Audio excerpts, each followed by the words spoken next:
बिस्मिल्लाहिर्रहमानिर्रहीम। हमारा टॉपिक चल रहा था recombination and genetic mapping in eukaryotes. उसी का आगे हम पार्ट 2 डिस्कस करने लगे हैं। अभी लास्ट टाइम हमने रिकम्बिनेशन की बात की थी, अब हम बात करेंगे यहाँ पर मैपिंग की।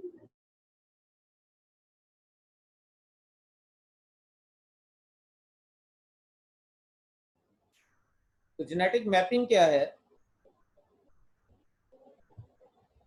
बेसिकली ये जेनेटिक मैपिंग, जीन मैपिंग या क्रोमोसोम मैपिंग के एक क्रोमोसोम के ऊपर जीन्स कौन कौन से लिंक्ड है, उनके दरमियान डिस्टेंस कितना है और तरतीब क्या है।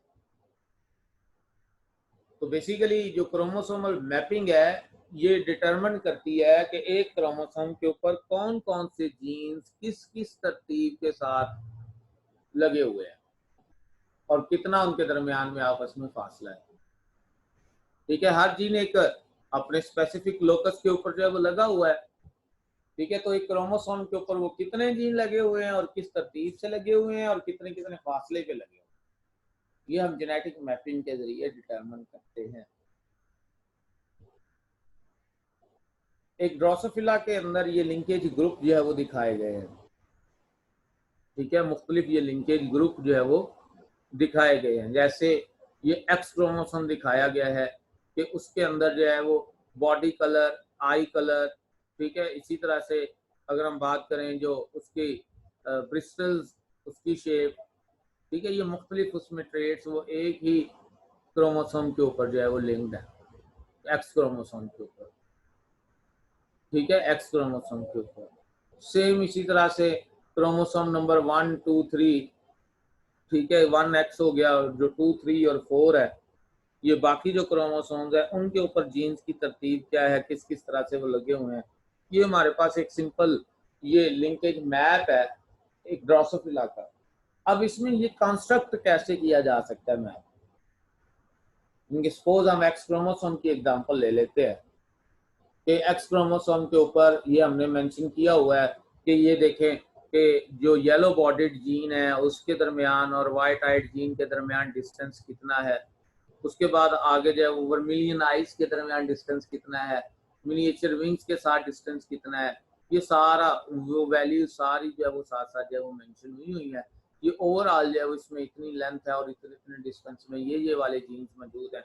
अब ये कंस्ट्रक्ट कैसे हो? जेनेटिक मैपिंग हम एक ड्रोसोफिला की ले रहे हैं, यहाँ पर एग्जांपल ले रहे हैं हम उसके एक्स क्रोमोसोम की। ये आपके सामने एक एक्स क्रोमोसोम जो है मौजूद है और इसमें हम हमारा जो फोकस होगा वो एक्स क्रोमोसोम में अगर म्यूटेशन है तो फिर किस तरह की फिनोटाइप्स हैं, यानी कि रिसेसिव, और वाइल्ड टाइप में कौन सी हैं। तो वाइल्ड टाइप में हमारा फोकस होगा, हम इन तीन के साथ एग्जांपल के साथ डिस्कस करेंगे। That is the body colour, that is the eye colour and that is the wing shape. ठीक है, कि wild type grey bodied red eyed normal wings का क्रॉस करवाते हुए हम किसके साथ, येलो बॉडीड या ब्लैक बॉडीड, ठीक है, वाइट आइज के साथ और वेस्टिजियल विंग्स के साथ ये हम क्रॉस करवाते हुए इसको ऑब्जर्व करेंगे। ठीक है, तो ये आपके सामने एक जेनेटिक मैप है ड्रोसोफिला का। वाइल्ड स्टेट में ये है जी और म्यूटेंट टाइप में जो इस तरह से ये मौजूद है। हम इसको जो है वो ऑब्जर्व करते हुए ये कैसे, मतलब ये जेनेटिक मैप कंस्ट्रक्ट किया गया, ये हम सारा जो है वो स्टडी करते हैं। फर्स्ट ऑफ ऑल तो जेनेटिक मैप बनाते क्यों, इसके फायदे क्या हैं? तो जेनेटिक मैप जो है वो एक पर्टिकुलर स्पीशी के अंदर जेनेटिक ऑर्गेनाइजेशन का आइडिया देता है, कॉम्प्लेक्सिटी एंड जेनेटिक ऑर्गेनाइजेशन का आइडिया देता है। कंपैरिजन करवाता है जेनेटिक मैप्स का, कंपैरिजन करवाते हुए कि डिफरेंट स्पीशीज के अंदर एवोल्यूशनरी रिलेशनशिप्स कैसे हैं। ठीक है, मुख्तलिफ ह्यूमन डिजीजेस की जो है वो उसको अगर हम बात करें कि उनकी डायग्नोसिस के अंदर इसका जो है वो रोल है। ठीक है, जेनेटिक काउंसलर को ये प्रिडिक्ट करता है कि आगे कौन कौन सी जो है वो डिजीज ज्यादा इनहेरिट हो सकती हैं, क्योंकि कौन सी जीन इसमें लिंक्ड होते हुए किस तरह से आगे किन की इनहेरिटेंस ज्यादा है, किन की आगे कम है। तो एक फैमिली के अंदर हेरिडिटी डिजीजेस का आइडिया हो सकता है कि किसकी ट्रांसमिशन कम या ज्यादा होगी। इस तरह से एनिमल और प्लांट ब्रीडर्स जो है वो ये प्रोवाइड हो सकते हैं, उनके मतलब इंफॉर्मेशन जो है वो मिल सकती है इस जेनेटिक मैपिंग को स्टडी करते हुए।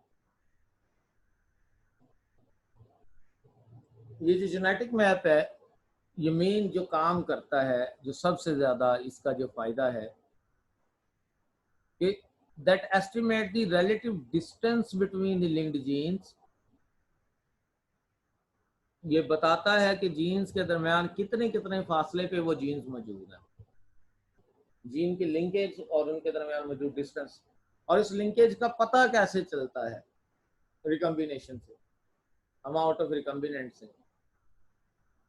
जितने जीन एक दूसरे से दूर होंगे उतने ज्यादा रिकम्बिनेंट्स बनेंगे, और जितने जीन एक दूसरे से क्लोज होंगे उतने कम रिकम्बिनेंट बनेंगे, उतने कम रिकम्बिनेंट बनेंगे। हम रिकम्बिनेशन फ्रीक्वेंसी निकाल सकते हैं, और वो जो रिकम्बिनेशन फ्रीक्वेंसी है वही असल में मैप डिस्टेंस है। ठीक है, ये हम क्या कर सकते हैं, रिकम्बिनेशन फ्रीक्वेंसी या मैप डिस्टेंस मालूम कर सकते हैं। कैसे? कि क्रॉस के दौरान टोटल ऑफस्प्रिंग कितनी बनी है और उसमें से रिकम्बिनेंट कितनी बनी है, उनकी रेशो निकाल दें मल्टीप्लाइड बाय 100, ये आपके पास परसेंटेज फ्रीक्वेंसी आ जाएगी रिकम्बिनेंट्स की। और जितनी रिकम्बिनेंट्स की फ्रीक्वेंसी होगी उतना ही जीन्स के दरमियान डिस्टेंस होगा। ठीक है, अब इस डिस्टेंस की जो यूनिट है that is the map unit, that is equal to centimorgan, इसको हम सेंटीमॉर्गन भी कहते हैं। तो ये जो मैप यूनिट है ये सेंटीमॉर्गन है। ये क्या है कि 1% gene frequency 1 map unit distance, मतलब जितनी फ्रीक्वेंसी होगी ना जेनेटिक फ्रीक्वेंसी, इसका मतलब है उतने ही मैप यूनिट्स ज्यादा फासला जो है वो मौजूद है जीन में। ठीक है, तो 1 map unit is equal to 1% of recombinant frequency, जो क्रॉसिंग ओवर वैल्यू में हमारे पास सामने आई है। तो जितनी रिकम्बिनेंट फ्रीक्वेंसी जितने परसेंट उतना ही डिस्टेंस जीन्स के दरमियान। हम इसको एक एग्जांपल के साथ डिस्कस करते हैं, एक जेनेटिक मैप जो है वो कैसे कंस्ट्रक्ट किया जा सकता है। तो इसके लिए पहले हमें एक टेस्ट क्रॉस करवाना पड़ेगा। टेस्ट क्रॉस क्या है कि एक हेट्रोजाइगस इंडिविजुअल का क्रॉस एक होमोजाइगस रिसेसिव के साथ। मकसद क्या है कि हमारे सामने रिकम्बिनेंट्स आए, पता चले कितने रिकम्बिनेंट्स बने। फिर क्रॉस किसका? हेट्रोजाइगस, हेट्रोजाइगस डोमिनेंट ट्रेट्स वाले का होमोजाइगस रिसेसिव ट्रेट वाले के साथ। अब हम एक डाई हाइब्रिड क्रॉस को पहले लेते हुए एक एग्जांपल ले लेते हैं। सपोज 2 अलील्स को फॉलो किया जा रहा है, यहाँ पर एक ब्रिस्टल की लेंथ की और एक बॉडी के कलर। ठीक है, क्रॉस करवाया गया एक नॉर्मल ब्रिस्टल रखने वाली ग्रे बॉडी कलर रखने वाली ड्रोसोफिला का शॉर्ट ब्रिस्टल रखने वाले ब्लैक बॉडी कलर ड्रोसोफिला के साथ। लेकिन पॉइंट वही है कि जो डोमिनेंट फिनोटाइप है वो हेट्रोजाइगस फॉर्म में होनी चाहिए, यानी कि capital S small S, capital E small E, ये लॉन्ग ब्रिस्टल्स के लिए हैं, नॉर्मल ब्रिस्टल्स के लिए हैं, और ये इसमें नॉर्मल ग्रे बॉडी के लिए है हेट्रोजाइगस फॉर्म। इसका क्रॉस करवाया होमोजाइगस रिसेसिव के साथ। जो रेशियो आई वो क्या होगी, ये देखें, क्रॉस करवाया गया, जो रेशियो आई हमारे पास वो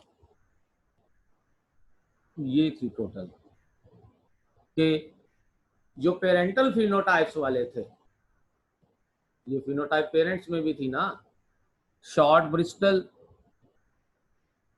ब्लैक बॉडी, ये सेम फिनोटाइप, ये देखें, शॉर्ट ब्रिस्टल ब्लैक बॉडी, ये जिस्म के ऊपर ब्रिस्टल ये सरफेस के दिखाए गए हैं, ये ब्रिस्टल सरफेस के ऊपर ये लॉन्ग दिखाए गए। तो ये पेरेंटल बने जी टोटल 542। इसी तरह से नॉर्मल ब्रिस्टल्स ग्रे बॉडी ये भी पेरेंटल है, ये भी बने 537, 532 वो बने, 537 ये बने। और नॉर्मल ब्रिस्टल्स के साथ ब्लैक बॉडी ये थोड़े बने रिकम्बिनेंट 76 बने।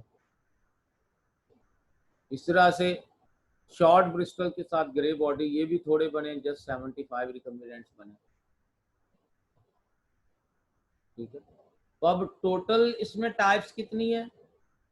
फिनोटाइप्स की 4, हर एक की तादाद गिन लें, 542, 537, 76, 75 का सम बना लेंगे, टोटल इतने इंडिविजुअल हैं।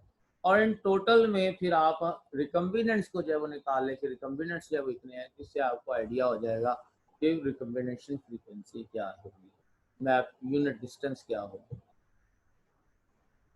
तो क्रोमोसोम में क्रॉसिंग ओवर हुई और क्रॉसिंग ओवर के नतीजे में नई जो रिकम्बिनेंट्स बनी, अब वो रिकम्बिनेंट्स की तादाद 76 और 75 थी।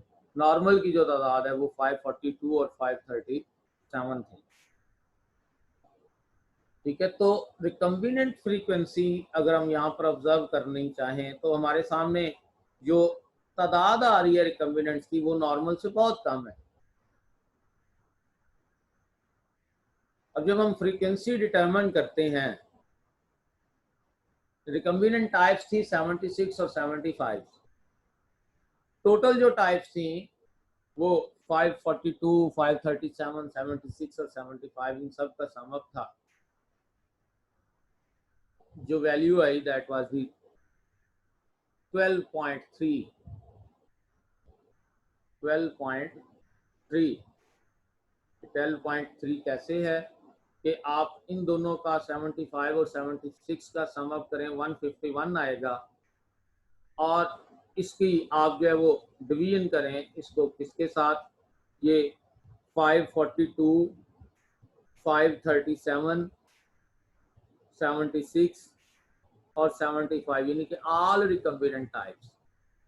वो ऑल रिकम्बिनेंट टाइप्स हमारे पास आएंगी तकरीबन 1230। ठीक है, और उसमें जो हमारे पास रिकम्बिनेंट टाइप्स आई हैं वो है 151। 151 ओवर 1230 मल्टीप्लाइड बाई 100, वैल्यू जो आंसर आएगा दैट इज दी 12.3। अब ये आंसर जो आया ना 12.3, ये इंडिकेट कर रहा है कि जो दोनों ट्रेड्स हमने ऑब्जर्व किए हैं विंग्स की शेप के, और साथ में जब हमने विंग्स की शेप के वो ली है बॉडी का कलर, तो इन दोनों के जो जीन्स हैं उन जीन्स के दरमियान जो डिस्टेंस है दैट इज 12.3। ये देखें दोनों का जो डिस्टेंस है दैट इज 12.3।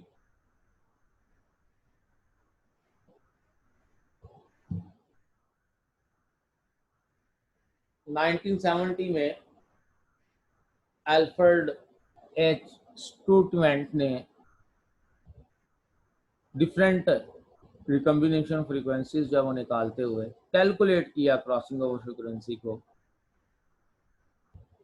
ठीक है, उसने यहाँ पर देखें ऑब्जर्व किया कि सपोज दो जीन्स हैं ए और बी, उनके दरमियान रिकम्बिनेंट फ्रीक्वेंसी निकलती है 4%। Crossing over value COV crossing over value A और बी के दरमियान निकली है जी 4%, जो इंडिकेट करेगी कि ए और बी के दरमियान जो डिस्टेंस है दैट इज 4 मैप यूनिट्स। ठीक है, 4 मैप यूनिट्स ऐसे कंस्ट्रक्ट कर सकते हैं आप कि इस जीन और इस जीन के अंदर रिकम्बिनेंट्स की इतनी फ्रीक्वेंसी आई है, लिहाजा इन दोनों जीन्स के दरमियान इतना फासला है।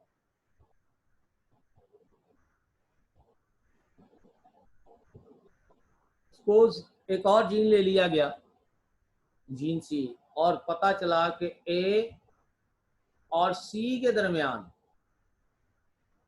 ए और सी के दरमियान जो क्रॉसिंग ओवर वैल्यू है वो 10% निकल रही है, यानी कि फ्रीक्वेंसी 10% है, जो ये इंडिकेट करता है कि ए और सी के दरमियान जो डिस्टेंस है वो 10 मैप यूनिट्स का।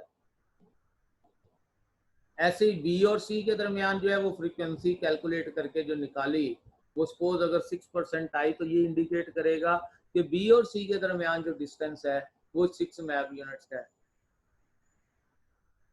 ठीक है, इसी तरह से सपोज अगर हम बात करें ए और सी, अगर उसकी क्रॉसिंग ओवर वैल्यू 2% निकल रही है और बी और सी की क्रॉसिंग ओवर वैल्यू 6% निकल रही है, तो ये इंडिकेट करेगा कि ए और सी के दरमियान 2 मैप यूनिट डिस्टेंस है, ए और बी के दरमियान जो है वो 4 मैप यूनिट है, और टोटल सी और बी के दरमियान ये 6 मैप यूनिट जो है वो डिस्टेंस मौजूद है। ठीक है, तो असल चीज ये है कि रिकम्बिनेंट फ्रीक्वेंसी निकालते हुए उससे जो है वो हमारे पास रेशो आएगी कि कितने मैप यूनिट जो है वो डिस्टेंस है इनके दरमियान। एक ट्राई हाइब्रिड क्रॉस करवा लिया गया जी सपोज स्टडी करने के लिए, 3 करैक्टर इकट्ठे ले लिए गए। तीनों करैक्टर्स कौन कौन से जी? Body colour, eye colour, wing shape. Cross करवाया गया एक रिसेसिव का इसके साथ, एक डोमिनेंट के साथ, तीनों ट्रेड्स में रिसेसिव, और दूसरी डोमिनेंट क्रॉस करवाया गया। ठीक है, अब इस क्रॉस में F1 जो हमारे पास आई डोमिनेंट फिनोटाइप वाली आई,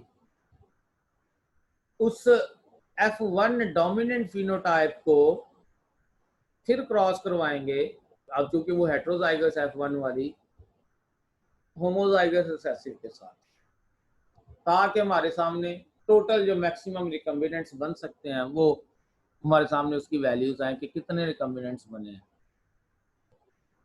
टेस्ट क्रॉस करवाएंगे। ठीक है, F1 की फीमेल को होमोजाइगस रिसेसिव मेल के साथ क्रॉस करवाते हैं। गैमेटोजेनेसिस के दौरान 3 तरह के अलील से वो मुख्तलिफ तरह के जो अलील जीन्स उसमें गैमेट्स बने, टोटल 8 टाइप्स के गैमेट्स बनते हुए ये 64 इंडिविजुअल्स की रेशो आगे निकलेगी, वो हम डिस्कस करेंगे। हुआ क्या, जब ट्राई हाइब्रिड क्रॉस हुआ, जो हमारे पास रेशो आई, ये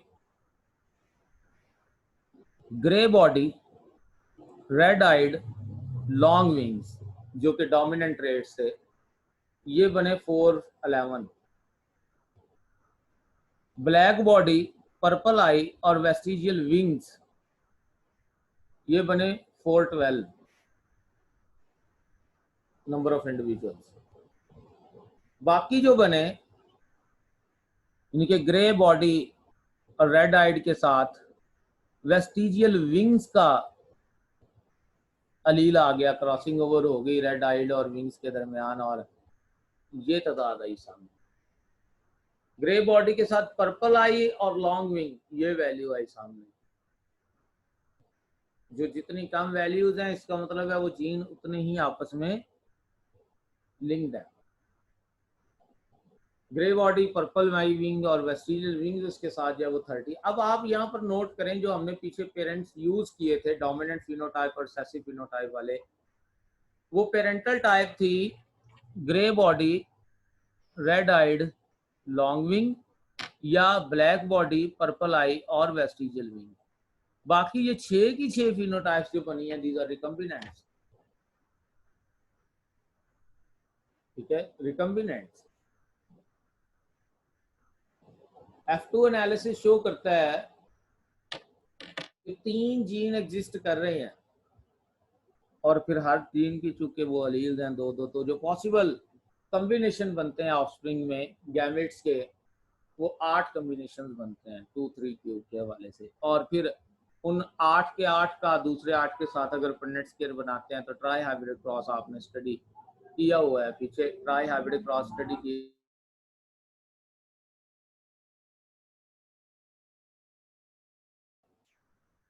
तो अब इस ट्राई हाइब्रिड क्रॉस के अंदर जो रेशियो आ रही है हमारे पास, ये 8 तरह के जो पॉसिबल फिनोटाइप्स आई हैं, उन फिनोटाइप्स की हमने तादाद ऑब्जर्व की कि ये हमारे पास ऑफस्प्रिंग की तादाद आई। अब उन सारी ऑफस्प्रिंग की तादाद को देखते हुए हमने देखा कि कितने उसमें पेरेंट्स के साथ मैच कर रहे हैं और कितने जो है उसमें नए रिकम्बिनेंट्स बने हैं। तो ऑब्जर्व किया गया कि वो जो 6 फिनोटाइप्स हमारे पास आई उनमें वो रिकम्बिनेंट्स थी और 2 फिनोटाइप्स जो पेरेंट्स वाली थी। अब इनकी भी आगे वैल्यूज, अब वो वैल्यूज इंडिकेट कर रही है कि कहाँ कहाँ क्रॉसिंग ओवर हुई है और कहाँ कहाँ नहीं हुई, कहाँ ज्यादा हुई है। कि वो जो 2 पेरेंटल बनी है वो तो क्लियर हो गया कि वो हमारे पास फिनोटाइप्स बिल्कुल एग्जैक्ट पेरेंटल आ गई, और 6 जो रिकम्बिनेंट्स बनी है उनमें से 2 ऐसी हैं जो बनी हुई हैं सिंगल क्रॉसिंग ओवर से, 2 ऐसी हैं जो कि दूसरे 2 लीव्स के दरमियान सिंगल क्रॉसिंग ओवर से, और 2 ऐसी बनी है जो डबल क्रॉसिंग ओवर से बनी है। कैसे, ये हम अब क्रॉस के अंदर देखते हैं। ये हमारे पास क्रोमोसोम था एक, उसमें ये अलील मौजूद है, कैपिटल बी या B positive, P R positive, V R positive. दूसरा क्रोमोसोम है जी बी, पी आर और वी जी।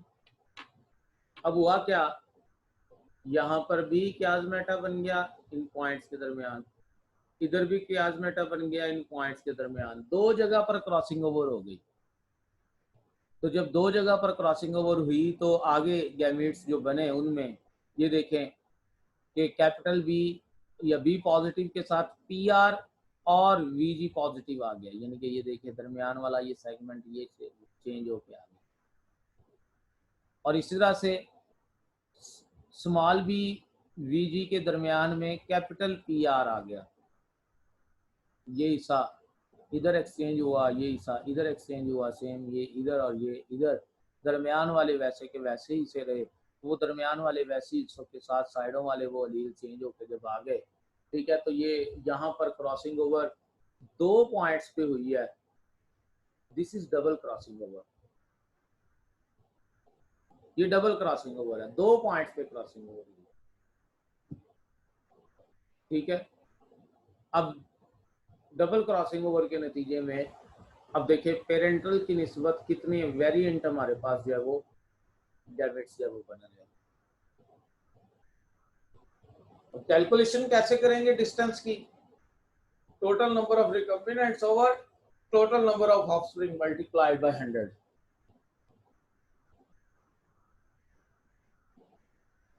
अब देखें पहले हम कैलकुलेट करते हैं कि जीन बी और जीन पी आर, इनके आई कलर और बॉडी शेप, बॉडी कलर, उसके दरमियान फासला कितना। ये हमारे पास एग्जैक्ट वैल्यूज आई थी उस क्रॉस में। अब हम इससे कंस्ट्रक्ट करते हैं मैप। पहले हम देखते हैं कि जीन बी और पी आर के दरमियान डिस्टेंस कितना है। जीन बी जो है वो हमारे पास बॉडी कलर के लिए है और पी आर आई कलर के लिए है, ठीक है। तो जो वैल्यूज हमारे पास आ रही हैं इसमें बी और पी आर के हवाले से जो रिकम्बिनेंट्स आए हैं सामने, वो रिकम्बिनेंट्स ये हैं, रिकम्बिनेंट्स ये हैं। अब आप देखें ग्रे बॉडी, पर्पल आईज, ठीक है, पेरेंट्स में था ग्रे बॉडी के साथ रेड आइड या ब्लैक बॉडी के साथ पर्पल आई। तो रिकम्बिनेशन के नतीजे में ग्रे बॉडी के साथ जो पर्पल आईज आई हैं, ठीक है, 2 ये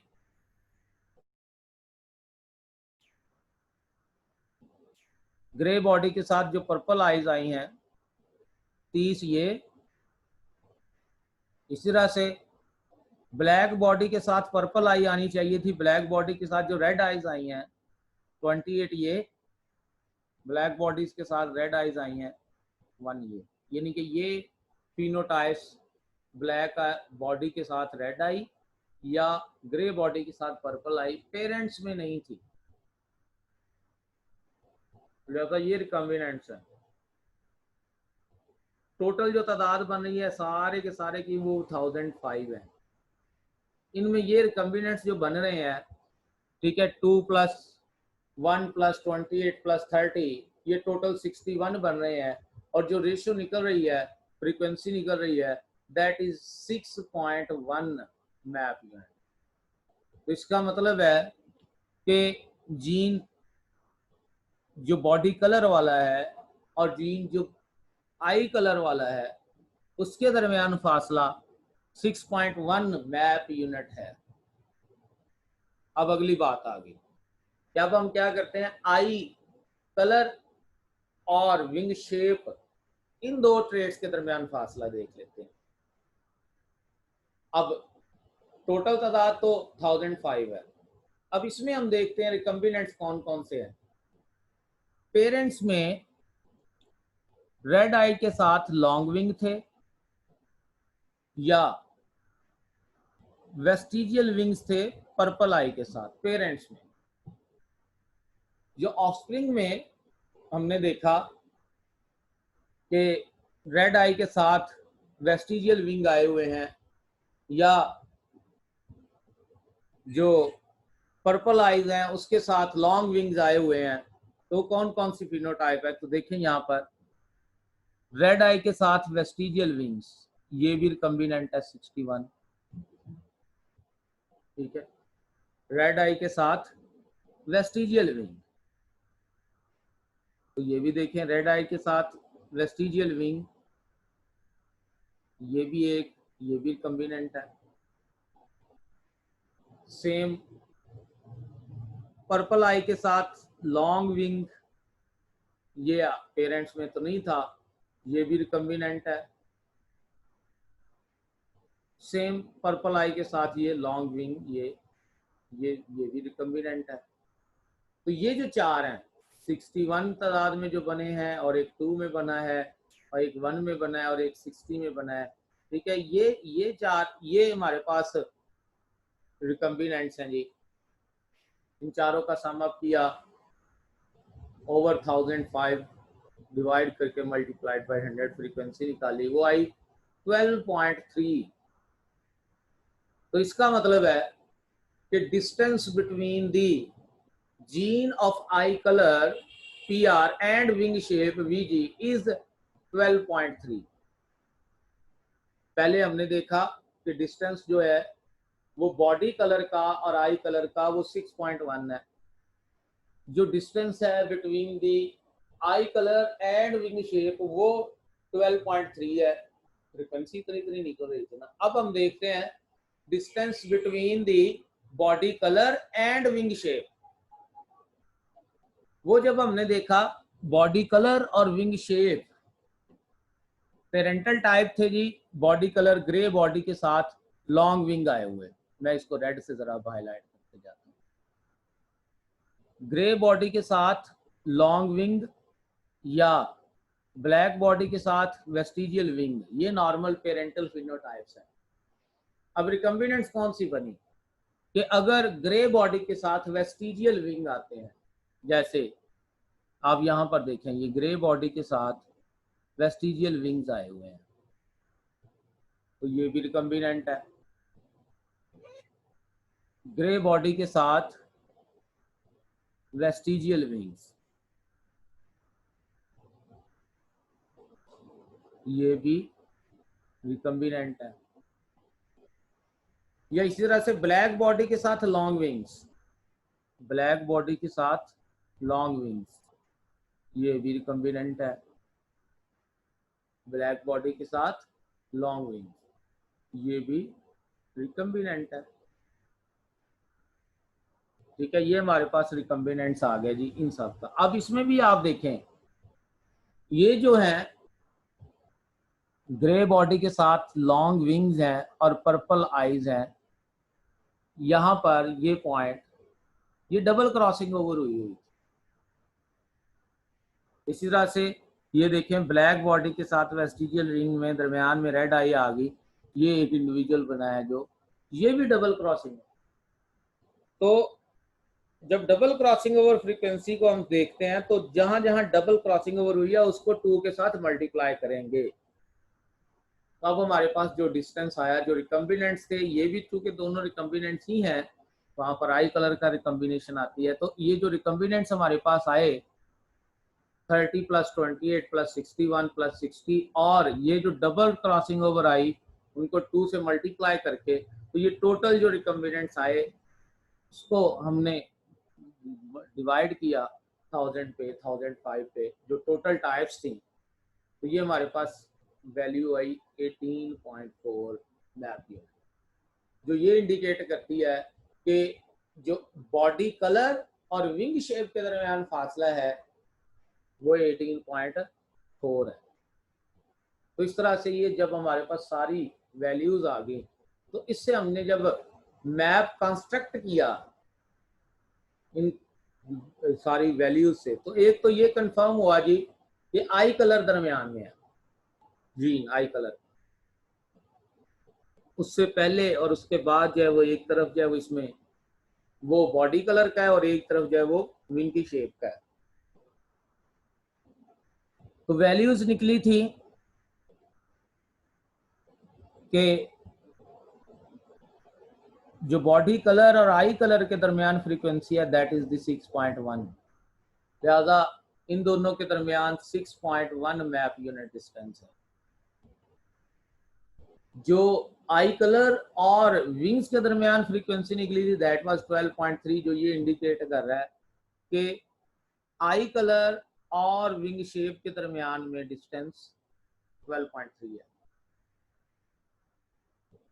और बॉडी कलर और विंग शेप इनके दरमियान में जो डिस्टेंस है दैट इज दी 18.4। ऐसे भी सम अप करके देख सकते हैं, या जो फ्रीक्वेंसी भी निकले। तो इस तरह से हम रिकम्बिनेंट फ्रीक्वेंसीज निकालते हुए हम जेनेटिक मैप कंस्ट्रक्ट कर सकते हैं। ठीक है, रिकम्बिनेंट फ्रीक्वेंसी निकालते हुए हम जेनेटिक मैप कंस्ट्रक्ट कर सकते हैं। तो इस डाटा से जो है वो हमारे सामने जो पॉइंट आया वो यही है कि आई कलर का जीन दरमियान में एक जानब जो है वो बॉडी कलर का जो है वो एक जीन और एक जानब जो है वो विंग की शेप का जीन। तो इस तरह से हमने ये एक मैप जो है वो कंस्ट्रक्ट कर लिया। ऐसे ही कोई भी फ्रीक्वेंसी निकालते हुए आप जेनेटिक मैप कंस्ट्रक्ट कर सकते हैं। यहाँ तक कोई क्वेश्चन है आप वो मुझसे जो है पूछ सकते हैं, आप मुझे व्हाट्सएप कर सकते हैं या मेल कर सकते हैं। ये 2 टॉपिक मैंने आपको इकट्ठे जो है वो पढ़ाए हैं, एक रिकम्बिनेशन वाला और दूसरा जो है वो हमारे पास जो है इसमें वो कंस्ट्रक्शन ऑफ जेनेटिक मैप वाला। तो क्योंकि ये टॉपिक वहाँ पर भी कंबाइंड है इसलिए मैंने, तो ये दोनों के दोनों जो है वो टॉपिक आप इकट्ठे ही ये सुनिएगा, और इसके साथ जो है वो कोई भी क्वेश्चन हो आप मुझे व्हाट्सएप कीजिएगा या मेल कीजिएगा। अल्लाह हाफिज़।